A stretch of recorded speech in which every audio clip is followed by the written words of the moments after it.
लोकसभा चुनाव में झारखंड की राजनीति में एक नए चेहरे ने अपनी दमदार उपस्थिति दर्ज की है। गिरिडीह लोकसभा सीट से हारने के बावजूद जयराम महतो झारखंड की राजनीति में नए हीरो बनकर सामने आए हैं। गिरिडीह से चुनाव लड़ रहे झारखंडी भाषा संघर्ष समिति से जयराम महतो ने 3,47,322 वोट लाकर यह साबित कर दिया है कि झारखंड की राजनीति में आने वाले समय में बड़ा उलटफेर हो सकता है। गिरिडीह लोकसभा सीट पर एक बार फिर से आजसू के उम्मीदवार चंद्र प्रकाश चौधरी ने जीत दर्ज की है। उन्होंने झामुमो के मथुरा प्रसाद महतो को 80,880 वोटों से हराया है। यहां जयराम महतो तीसरे नंबर पर रहे, लेकिन उन्होंने हर राउंड में शानदार प्रदर्शन कर सभी 6 विधानसभा में अच्छी उपस्थिति दर्ज कराई है।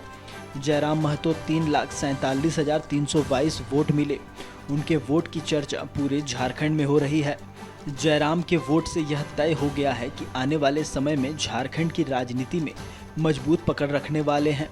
टाइगर जयराम महतो की दमदार उपस्थिति का अंदाजा इसी से लगाया जा सकता है कि वह मथुरा प्रसाद महतो से 23,000 वोट से पीछे रह गए। झारखंड की राजनीति में जयराम महतो के आने से आजसू और झामुमो के लिए खतरे की घंटी बज गई है। अब तक कुर्मी वोटरों पर इन्हीं दो पार्टियों का कब्जा रहा था, लेकिन अब जयराम महतो के रूप में एक तीसरे मजबूत विकल्प झारखंड के सामने आ गया है।